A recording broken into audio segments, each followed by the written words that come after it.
नमस्कार, commodity roundup की इस खास पेशकश में आपका स्वागत है। दिवाली से दिवाली तक कैसे रही कमोडिटीज की चाल, किसने दिया निवेशकों को सबसे ज्यादा रिटर्न, बताने और आगे की आपकी स्ट्रैटेजी बनाने में आपकी मदद करने के लिए हमारे साथ मौजूद हैं आईएफएल सिक्योरिटीज के अनुज गुप्ता, मेहता इक्विटीज के राहुल कलांत्री, निर्मल बैंक कमोडिटीज के कुणाल शाह और आनंद राठी के नवीन माथुर। आप सबका कार्यक्रम में स्वागत है। आशा है कि आपने दिवाली पूजा, दिवाली बहुत शौक से मनाई और अब ऑफ कोर्स यहाँ पर नया साल शुरू हो चुका है और बाजारों में हमने देखा है कि नए पोर्टफोलियो एलोकेशंस की बात चल चुकी है और ज़्यादातर लोगों का यही मानना है कि अगले एक साल में भी कमोडिटीज़ आपके पोर्टफोलियो का हिस्सा होना ही चाहिए और यहाँ पर आगे आपको बेहतर रिटर्न्स देखने को मिल सकते हैं। एक्चुअली गोल्डमैन सैक्स की एक रिपोर्ट आई है जिसके मुताबिक 3 महीने, 6 महीने, अगले 12 महीने तक कमोडिटीज़ आपके पोर्टफोलियो में होनी चाहिए। गोल्डमैन सैक्स का तो ये भी मानना है कि एनर्जी आपको नियरली 48% के रिटर्न्स दे पाएगा, इंडस्ट्रियल मेटल्स 28% और प्रेशियस मेटल्स यानी कि सोना चांदी अगले 12 महीने में करीबन 23 से 24% की रिटर्न्स आपके इन्वेस्टमेंट पे दे पाएंगे।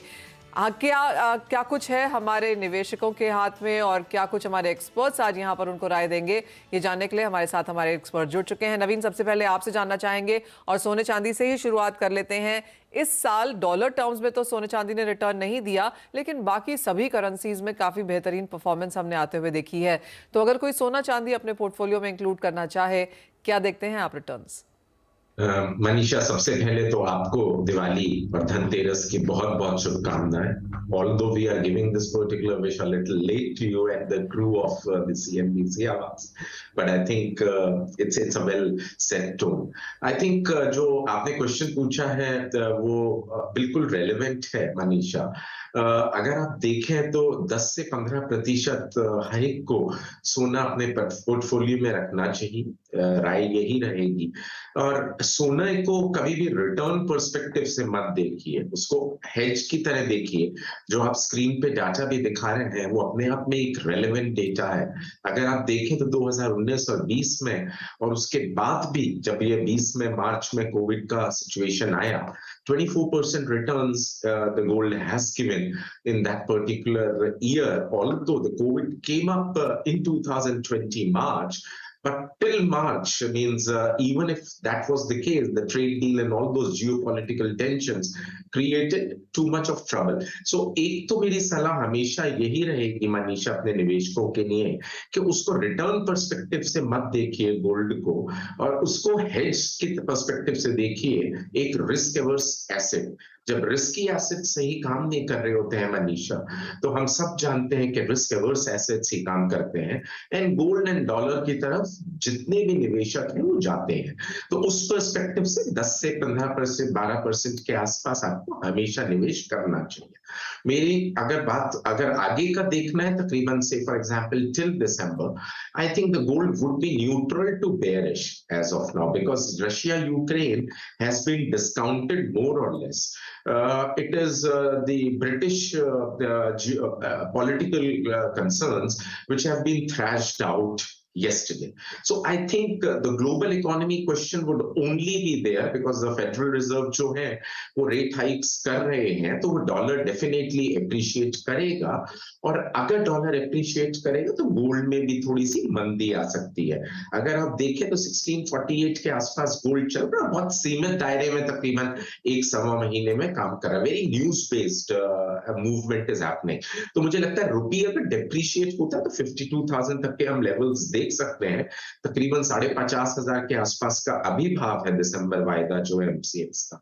मेरा मानना ये है कि 51, 51.5 तक एक जर्क रिएक्शन में देख सकते हैं, but it will be neutral to bearish because of the currency factor. The only positive is the geopolitical concerns with respect to Russia Ukraine. अगर कोई adverse call नहीं आता है तो, and the second one is the global recession which people are looking forward to. So I would recommend to go against the sell, means कि वैसे तो आप 50 और 51 के आसपास ही देखेंगे गोल्ड को, पर मैं फिर भी अगर इंट्राडे पोजीशन या 1-2 दिन के लिए किसी को पोजीशन लेनी है तो you can by around the current market prices of 50,500। Stop loss जरूर लगाइए 350 के आसपास, 50,000 350 के आसपास, और 50,900 तक की 1-2 दिन में तेजी देख सकते हैं मनीष। ऑल राइट, यानी कि डॉलर पे डिपेंड करेगा कि यहाँ पर सोना चांदी आगे कहाँ जाएंगे, लेकिन एक चीज़ तो है ही कि 10 से 12 से 15% आपके पोर्टफोलियो में होना ही चाहिए, क्योंकि एक अच्छा हेज तो है ही, रिटर्न्स भी यहाँ पर देता है और तेज़ी की उम्मीद यहाँ पर आगे जाके की जा सकती है। अनुज, आप कैसे देखते हैं सोने के भाव आगे जाते हुए और आपकी क्या राय रहेगी? जी, good morning. First of all very happy Diwali to you, your viewers and all the panelist. देखिए, ये तो मार्केट ने भी वेलकम किया है, चाहे वो हम इक्विटी मार्केट को देखें, चाहे गोल्ड सिल्वर को देखें, वो लोअर लेवल से बाउंस बैक हुए हैं। लास्ट ईयर गोल्ड करीबन 3% नेगेटिव था, इस बार हम देखें तो 6% पॉजिटिव रिटर्न्स दिए हैं। तो कहीं ना कहीं जो इन्वेस्टमेंट लोगों का स्टाइल है इन्वेस्टमेंट करने का, वो काफ़ी चेंज हुआ है। डेफिनेटली जो लोग पहले गोल्ड को ऐड नहीं कर रहे थे, अब गोल्ड को ऐड करना स्टार्ट किया है। और हमने देखा है कि पिछले साल के मुकाबले इस बार फिजिकल के अंदर भी करीबन 35% धनतेरस पर गोल्ड की फिजिकल बिक्री बढ़ी है। तो कहीं ना कहीं इन्वेस्टमेंट साइज हो या फिर गोल्ड का जो इंटरेस्ट है वो दोबारा से यहाँ देखने को मिला है। तो डेफिनेटली हमें लगता है कि गोल्ड एक हमेशा से ही पोर्टफोलियो का पार्ट रहा है और गोल्ड को पोर्टफोलियो में ऐड भी करना चाहिए। और एक इंटरेस्टिंग चीज़ हमने ये देखी कि यहाँ पर फेड ने पूरे साल के एंड में आकर ये माना कि इन्होंने जो भी स्टेप लिए हैं उससे कोई खासा असर देखने को नहीं मिला इकोनॉमी पे, और वो हो सकता है कि आगे एक स्मॉलर पेस पर, स्लोअर पेस पर इंटरेस्ट रेट बढ़ाएं, जो कि एक गोल्ड के लिए पॉजिटिव पॉइंट हो सकता है। साथ में हमने देखा है कि डॉलर इंडेक्स में भी थोड़ी सी गिरावट हमने आती हुई देखी है, थोड़ा कंसोलिडेशन अब हायर लेवल्स पे दिखा है। तो मुझे लगता है कि एक पॉजिटिव पॉइंट हो सकता है गोल्ड और सिल्वर के लिए। और एक महत्वपूर्ण चीज़ जो कि ऋषि सुनक जी ने एज ए प्रेसिडेंट ज्वाइन किया है, तो कहीं ना कहीं इलेक्ट हुए हैं वो, जो कि एक डॉलर के लिए थोड़ा सा वीकनेस हो सकता है और बाकी करेंसी वहां पर एक पॉजिटिव पॉइंट ला सकती हैं। तो उससे काफ़ी हद तक गोल्ड को सपोर्ट मिलेगा। तो मेरा मानना है कि गोल्ड जो ट्रेड कर रहा है, यहाँ से अच्छी रिकवरी हम गोल्ड में देख सकते हैं। हालांकि शॉर्टर टर्म में मुझे लगता है कि 50,800, 50,900 तक के लेवल देखने को मिल सकते हैं। इंटरनेशनल मार्केट में एक्सपेक्ट कर रहे हैं कि 1660, 1670 डॉलर तक के लेवल आपको इंटरनेशनल मार्केट में देखे जा सकते हैं। तो कहीं ना कहीं एक ऑप्टिमिज्म यहाँ पर गोल्ड के लिए दिखा है। हालांकि डोमेस्टिक मार्केट में तो इसने पॉजिटिव रिटर्न दिए थे, बट इंटरनेशनली थोड़ा सा नेगेटिव था। तो इंटरनेशनल के लिए मुझे लगता है कि यहाँ से अब एक रिकवरी मोड आ सकता है और जल्दी ही हम 1750 डॉलर तक के लेवल गोल्ड में, अगर हम ईयर एंड तक की बात करें, तो मुझे लगता है कि वो लेवल्स देखने को मिल सकते हैं। ऑल राइट, तो ये तो बात हुई चांदी की, यहाँ पर जहाँ पे खरीदार सोने की रादर जहाँ पर खरीदारी की राय है, लेकिन चांदी की बात करेंगे। और कुणाल, यहाँ पर आपको क्या लगता है अगले 3, 6, 12 महीने में अगर इसको ब्रेक किया जाए तो क्या ट्रेजेक्टरी बन सकती है? एकदम क्लियर है, 3, 6, 12 महीना सब पॉइंट ऑफ व्यू से गोल्ड और सिल्वर तेजी है, कोई दो राय नहीं है इसमें। कुछ भी होगा आगे गोल्ड और सिल्वर, आगे जाके ये जो नैरेटिव गोल्ड और सिल्वर के लिए रहेगा वो एक ही नैरेटिव है कि जैसे जैसे इंटरेस्ट रेट बढ़ता जाएगा यूएस में, यूरोप में, धीरे धीरे जो बड़ी प्रॉब्लम आने वाली है वो वहाँ की बॉन्ड मार्केट में आने वाली है। सो दिसंबर में मैं एक्सपेक्ट करता हूँ कि फेडरल रिजर्व रेट हाइक करना बंद कर देगा और वहाँ से गोल्ड सिल्वर में ओवरऑल आपको एक बहुत ही अच्छी तेजी का रुझान देखने मिलेगा। सो ये 1-1.5 महीना शायद रेंज में रह सकता है या थोड़ा बहुत ऊपर रह सकता है। ये 1.5 महीने का टाइम है आपके पास गोल्ड और सिल्वर बाई करने के लिए। नेक्स्ट साल गोल्ड और सिल्वर में मेजर तेजी होने वाली है। तो बढ़त की ही उम्मीद यहाँ पर सोने और चांदी में देखने को मिल रही है। राहुल, अगर आपको सोने और चांदी में किसी में चूज करना हो तो वो कौन सा मेटल होगा? Prefer silver as a next for the pickup of the next Diwali। हम देख रहे हैं जिस तरह से कंटिन्यूसली सिल्वर $18 का मेजर सपोर्ट लेते हुए बन रहा है एंड ट्राई कर रहा है कि $20 के ऊपर सस्टेन हो जाए। यदि $20 के ऊपर सस्टेन होता है तो हमें लगता है कि आने वाले समय में best commodity of the year silver होना चाहिए। हमें लगता है कि यहाँ पे 72,000 तक के भी लेवल फिर से नेक्स्ट ईयर के समय में आते हुए देख पाएंगे हम सिल्वर में। वहीं पे नीचे में देखें तो एक 50,000 का एक मेजर हर्डल पॉइंट रहेगा, उसको हम एज ए सपोर्ट ले सकते हैं। ऑल राइट, यानी कि सोने और चांदी में खरीदारी करके चलना है, इसे अपने पोर्टफोलियो का हिस्सा जरूर बनाएं। और सोने से ज्यादा चांदी की चमक यहां पर हमारे एक्सपर्ट्स को लगता है कि आपके पोर्टफोलियो को बढ़ने में काफी मदद कर सकती है। ये तो बात हुई सोने चांदी की। इसी के साथ एक ब्रेक के लिए रुकेंगे, जब लौटेंगे तो बाकी कमोडिटीज को कैसे अपने पोर्टफोलियो में शामिल करें, वहां पर क्या एक्सपेक्टेशंस हैं, बताएंगे आपको।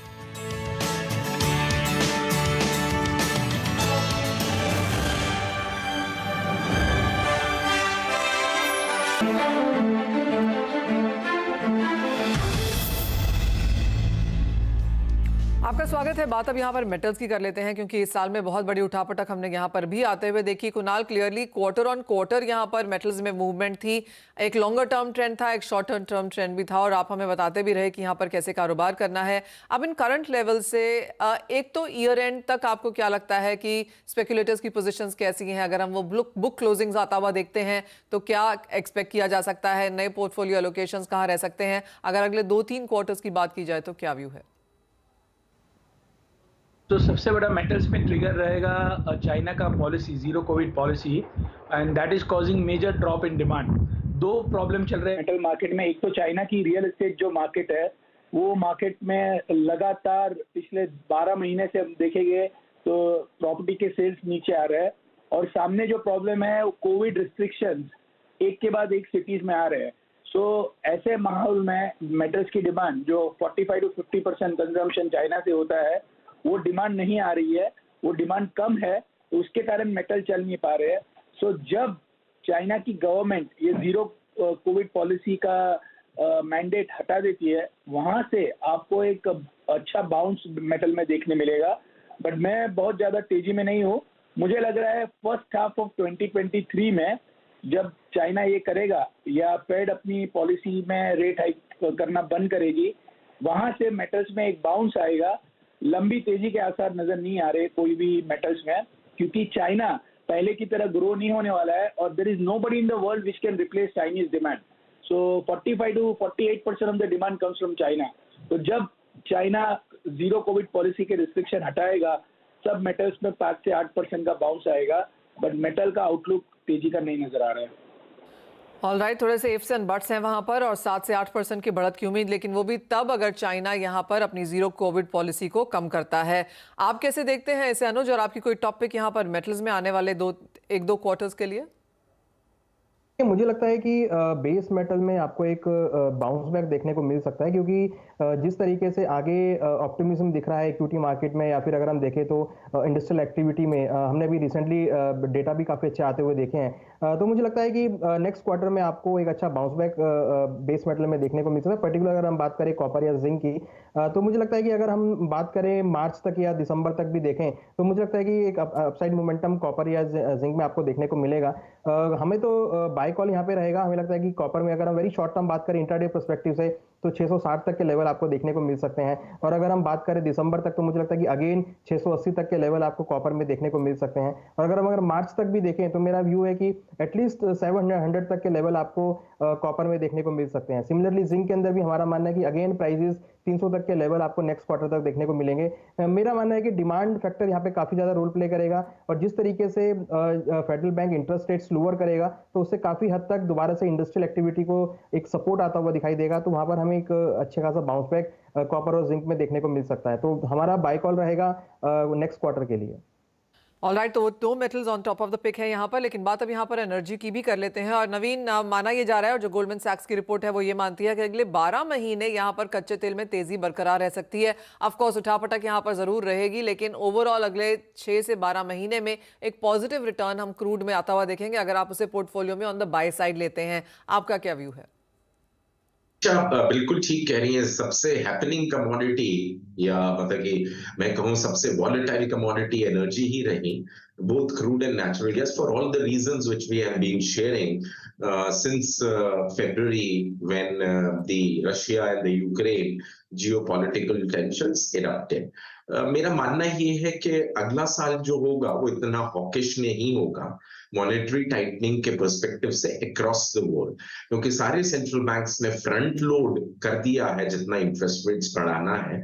और जहां तक कुणाल की बात है उससे मैं कुछ हद तक सहमत हूं कि when the monetary tightening would be close down to an extent and the inflation gets under control, the federal reserves and the central banks will not be worried about inflation. So economy एक soft landing हो सकता है 2023 तक, but उसके बाद एक तेजी ही आएगी। और बीच में मुझे लगता है first half of the year in 2023 के बाद भी तेजी आ सकती है।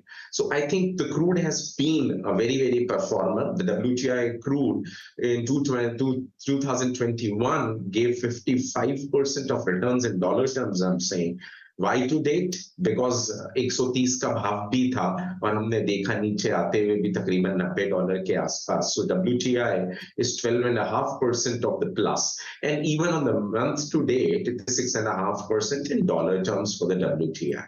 तो मुझे लगता है करना तो वैसे सेल ऑन राइज ही चाहिए, थोड़ी सी तेजी आ सकती है, but we are looking forward for a neutral, a kind of a range in crude dollar terms to an extent of $85 to $100 or $203, and the WTI and the Brent would be another $6 ahead on $90 to $110 or so.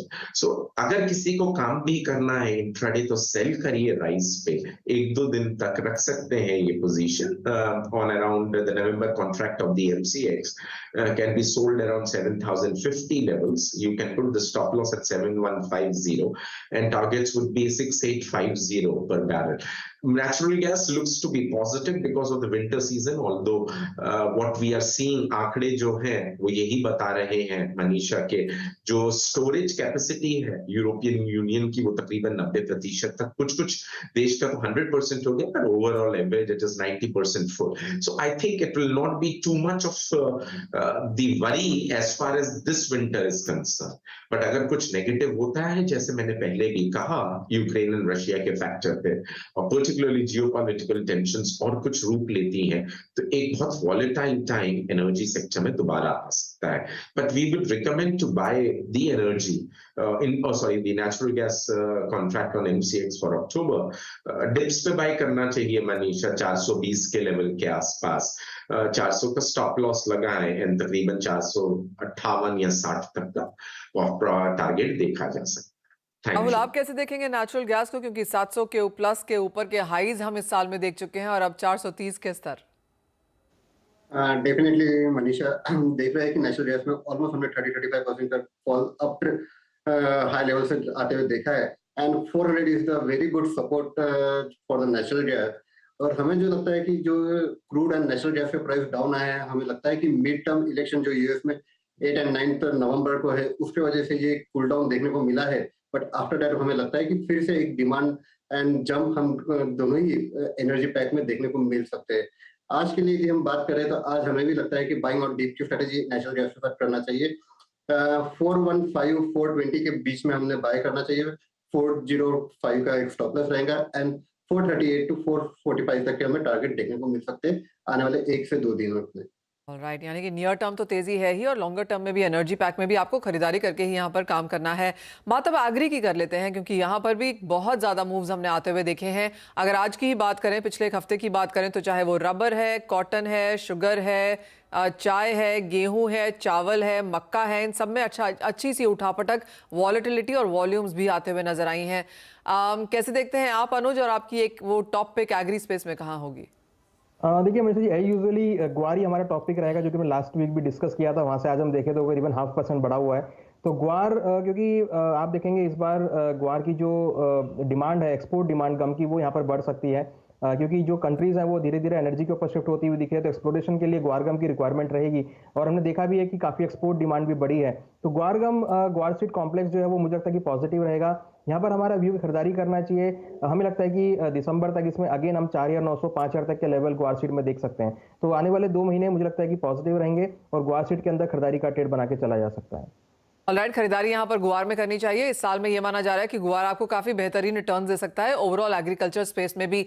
जाते जाते कुणाल, आपकी भी एक topic लेना चाहेंगे agree space में, अगर कोई हो तो क्या होगी? जी, मेरी राय में टर्मरिक में बाइंग करनी चाहिए. टर्मरिक मुझे अच्छा लग रहा है फंडामेंटली, और टर्मरिक के प्राइस धीरे धीरे आपको 9,500 के लेवल दिखा सकते हैं. ऑलराइट, तो एग्रीकल्चर की जहाँ तक बात है, गुआर और हल्दी पर आपकी नजर रहनी चाहिए, और वो भी बाय साइड में. ये दोनों कमोडिटीज आपको ऊपर में अच्छा खासा मुनाफा दे सकती हैं.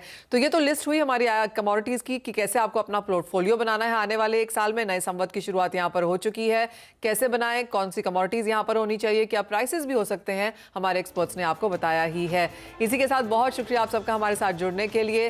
अनुज, राहुल, साथ ही साथ नवीन जी, कुणाल, सबको बहुत शुक्रिया, और आप सभी को सभी फेस्टिविटीज़ की बहुत बहुत शुभकामनाएं. नमस्कार.